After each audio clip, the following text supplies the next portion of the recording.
It's a Grizzly shaper. It's a G1035, 1.5 horsepower shaper. You got your Z-axis there. That's a fine adjust. Takes a lot of turns. I think it's like 20 turns per inch or something. This here is the adjustment lock. So if you get it where you want it, you just tighten that up, and it won't move. It'll stay in that position, you know, up or down. The fences are not the stock fences. We made these. That has T-slots up here for the feather boards. It's going to come with 2 feather boards, a T-slot one and a miter slot one. So this one would go down here and fit in there like that, right?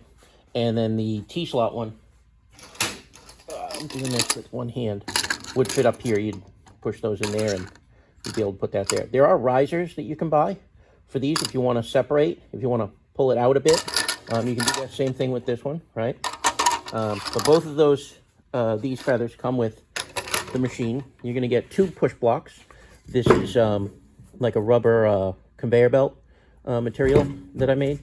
And I think these are like 1 3/4 inches, so they're really beefy. They get you way away from the cutter, and even if you fall down, you know, there's no way for the cutter to get to your knuckles. I made these for my jointer, but I made a whole bunch of them, so I'm going to give a couple away.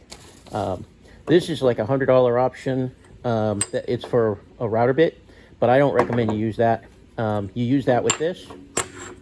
This is an extra nut for the spindle that's on the machine. It's a 3/4 inch spindle machine, and that's the size cutters that I recommend you use. Is always 3/4 inch spindles if you can do it.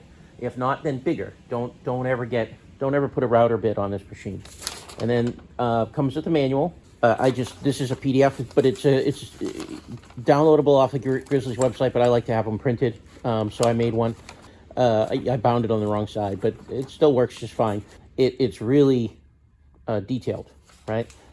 Even has an electrical drawing in there. It's got all the parts list, the part drawings, everything. It's all good. On the back of the machine here, I'll show you what we've done. Now, this is a bit thicker, not too thick, but I think like a 1/2 inch thicker than what comes with the machine. So one of the things that we had to do when we got this machine was put some extra holes in the top so that you could adjust the machine to do, you know, various size cutters, right? Because you only get like about this much adjustment here. Whoops. You only get like this much adjustment right here, okay? This handle will touch this, and then that's it for your adjustment. And to be honest, you don't really want to be cranking on these. These are just for fine adjustment, right? So you don't really want to be using those anyway.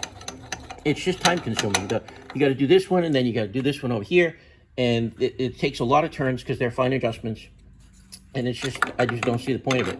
Yeah, okay, so these 4 holes here are stock, and then we put 2 additional sets of holes there. And what that allows you to do is, wherever your adjustment is on your fence, you go over to the closest holes, and then you affix the fence to the machine in the closest spot, and then that cuts down a lot on the adjustment of the fine adjust knobs, right? Because, like I said, these are a pain in the neck. All right, this is a cast iron extension. This is a Grizzly option. It's well over $100. What that does for this particular machine is it turns it into a really nice tenon machine. When you're doing a tenon, what you want to do is you want to get a miter gauge over here, and you want to bring it by the cutter like that, and then you want to make fine adjustments, right? And what this does, having this extra table that you can really lean on, and it's very level with the rest of the machine, it makes it so that you know, doing that sort of action is just a breeze. I wouldn't recommend doing tenoning on this, even with a miter gauge with a clamp, without this table. This table is an absolute must if you're going to do tenoning. Also, if you are going to do tenoning, use a little wax on the top. It'll make it slipperier, and and it'll make the whole thing go a lot better. These handles are something we made for the machine. When the machine comes, there's just a bolt down there, right? And you have to reach in there with a wrench or reach through the top with a with like a socket with an extension. Yeah, I don't recommend that at all. And these handles are great. They let you, crank right down. And the fences, to adjust the fences, there's these two handles, and they've got some fender washers in there. And what that allows you to do is you can just loosen this up just a little bit. The Grizzly way of doing this is just super time consuming. Watch how easy this is, right?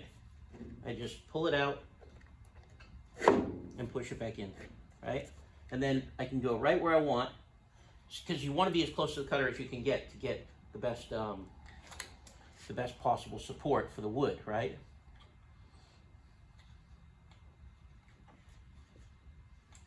There you go. And notice no tools were involved, okay? So I don't have to go looking for any tools. I don't have to have a wrench that belongs in the drawer over here the whole time I'm working on stuff. You just loosen it up and you bring it closer. And when you get where you want to be, you tighten it back down again. And you're done, right? It's beautiful.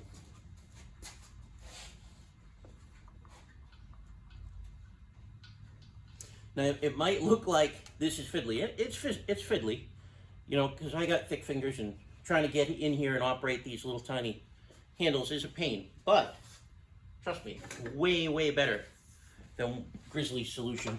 In order to run this machine with this cutter, I kind of want the cutter to touch, right? So I'm going to have to pull these fences back, right? But also, if you see this gap here, right? Can you see that?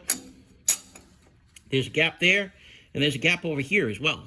That means that the fences here, this fence is back compared to this one. Well, I want to go back anyway, so I'm going to take the one that's forward, and I'm going to loosen it up. I want to loosen this, so I'll pull this handle out and loosen that just a bit, right? And then that lets me use my thumb screw nice and easy. All right. Whoops, once I'm done tightening the thumb screw, I'm gonna tighten that back up again. All right, so I want to go back some more. Oops, no, back. Okay, now I'm gonna loosen up the other side.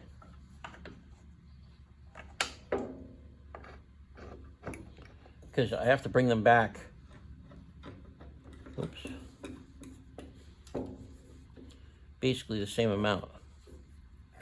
Oop, there we go. And I'm just touching my steel. There we go. All right. Now I'm going to tighten. Okay, I'm going to do a quick demonstration of the machine. Here we go. I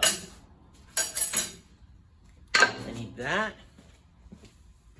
And I need these. And I need to plug in. Hearing protection. Oh, where's my hearing protection?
So I don't know how well you're going to see that, but that's a perfectly decent tongue cut in there, and piece of cake. It's a good machine. It works really well. If you're not, you know, going crazy and taking a giant chunk of wood out, like you might want to do, you know, especially in an industrial environment, well then you need a 5 horsepower machine. Any kind of a you know, cut less than that though, this machine's just dandy. Works really well. The cutters are very you know, inexpensive. Grizzly sells a lot of them. They're very available. You can get anything you want. Woodcraft and Rockler sometimes carry shaper cutters in 3/4 inch. You know, your mileage may vary on that, but it's a great machine. It's available brand new from Grizzly. They still sell parts for it, and they still sell the whole unit. They still sell the cast iron fence. They still sell the router bit. They still sell the spindle. I mean, there's nothing wrong with this machine. All right. Thank you.